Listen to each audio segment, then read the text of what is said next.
What's up, Exiles? It's Hedgie, and I wanted to share the Atziri instance with my Ice Crash Marauder. Fortunately and unfortunately, a Ruby's Concoction dropped off the first boss, and it distracted me quite a bit, so it kind of ruined the beginning, but I'll go ahead and explain it, and this pairing of bosses is not that hard. The setup included a Taste of Hate, Divine Life Flask, Eternal, just 2 healing flasks with shock immunity, topaz, and a granite. This one doesn't really play a factor because number one, I'm not taking much physical damage, and I'm not taking the slams to the face. So these 4 pots are important. You can bring another health flask if you want, but yeah, it's pretty much you just kill both of them down.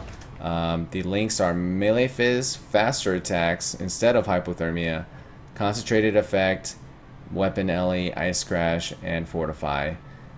For the weapon, it's endurance charge of melee stun, added fire, blood magic, leap slam, and faster attacks. And the reason why I switched out hypothermia for faster attacks is because it's more advantageous to get the hit off, the animation done with, and be able to leap out in this instance. It's very, very important, on top of having the unwavering stance. So specking out of the fortify wheel to pick up unwavering stance and life is important. It's a huge quality of life, especially on the trio and Atziri herself. You will notice sometimes that I do a knockback, 6%. Do I think this is advantageous? In my opinion, it's more of a hindrance than anything because it knocks them out of that sweet spot where you're doing more damage. But other than that, the tree is pretty much the same. I'm going to go ahead and leap to the next boss. Let's make sure we have the correct flask. I'm going to use a iron skin flask. Okay, so bleeding, we'll move that. We'll use this. So we have triple bleeds, taste of hate, and a granite. Alright, so summon, blood rage. We'll go ahead and put up arctic armor for trash just to keep them slowed, no problem. Let's fill up our Vol haste. You don't have to use Vol haste. You don't have to use Vol grace either. I mean, they're just preferences, you know, to make the fight a little bit easier. Pretty much the whole fight is getting the titty bitch down again because her Rain of Spikes is a spell that does a lot of damage. Hence the need for unwavering stance to get out of it instead of getting stun locked. Alright, it is full.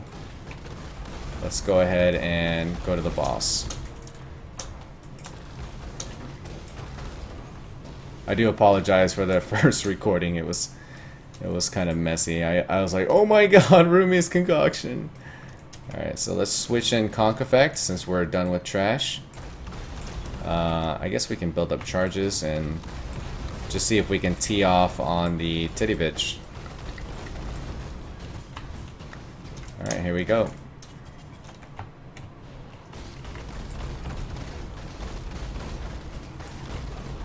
Not too bad. Every now and then you're gonna run into a death, like just like an instant death from the titty bitch since we're not running Immortal Call. I'm gonna go ahead and switch out of Conk Effect because I don't really need it anymore. And the ads are starting to spawn, so why not? Alright, the Dual Striker is now down. We are just going to face tank this guy.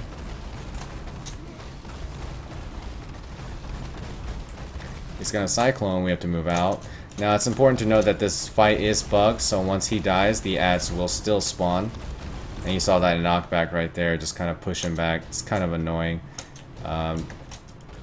This portal will remain open. That'll probably get fixed soon. Alright, so we're going... Alright, so we're still good. Let's switch up the flask for Atziri. We'll run a bleeding ruby flask, and then we'll run a topaz. And we'll just keep these healing flasks there. Again, we'll recharge Vol haste. It'll be used on one phase, preferably the quad phase. So use it wisely. And then when we get to the boss, we'll use Conk Effect again. But you can see the trash is no problem. You're stunning everything that you're hitting and chilling it, so it's all good. Let's pick up these Chaos Orbs. Wow, lots of currency is dropping. Alright, let's find Atziri.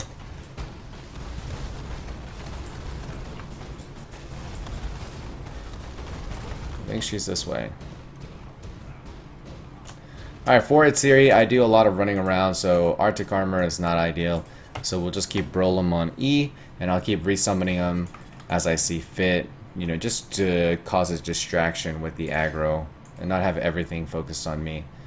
So the lightning flask, the ruby flask to help with the blast if I do decide to eat them, and just fortify and ice crashing using your typical Atziri micro. Note that with the two-hander you're significantly slower, and with leap slam it's a lot more. It's clunkier instead of whirling blades. Whirling blades is by far my favorite movement skill on this fight, but we've done many deathless runs, and this will probably be the same. You just blow her up a little bit. She goes into add phase, pull out conk effect. Now you can just stay like this. The ice crash damage is usually enough, but if you need a little bit more, you can put an innervate if you want. And this is pretty safe just to keep this open. When you get to the last few mobs, it's a good idea to go ahead and switch it back in so you can get that bonus deeps like right now.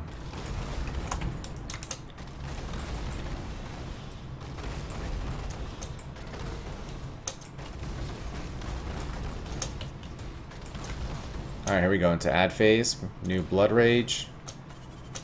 Endurance charges. Go. You get a few licks in, then you gotta back off. You gotta pay attention to the storm calls. And it's nice when you're actually attacking the flame blaster, because when she's chilled, she casts slower.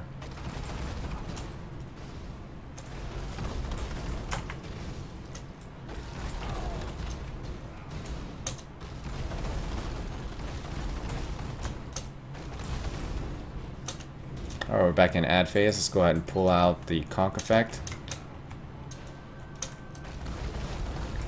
Summon a Brolem too. It's going to increase my damage during this phase.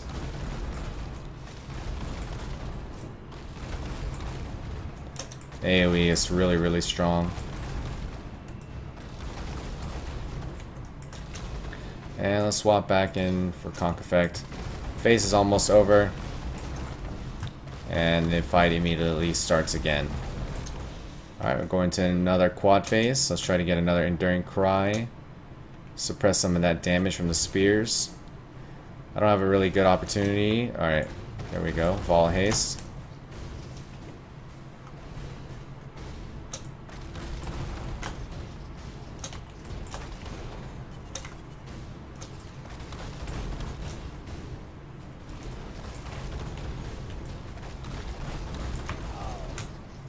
Alright, easy peasy.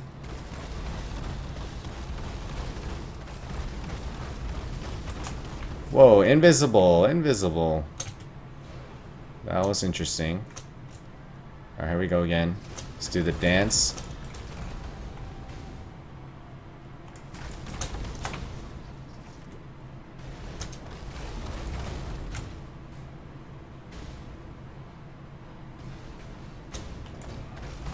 I thought that Stormcall phase was a little too good to be true.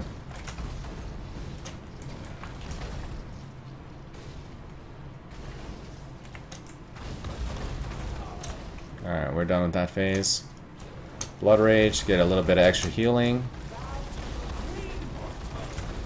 Fight's almost over. We got another add phase. All in all, pretty easy.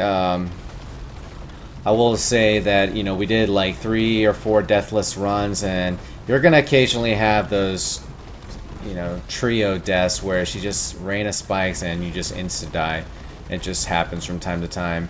And occasionally, like we just had the invisible storm call. That was also kind of crummy, but you know, it happens. I don't recommend you doing this on hardcore because it's like an inevitable death. It only takes one mess up, and it's kind of unforgiving. But that's pretty much the guide for the Ice Crash Marauder. I would stick with Cyclone. It's far superior for this fight, but hope you guys enjoyed this video, and as always, thanks for watching.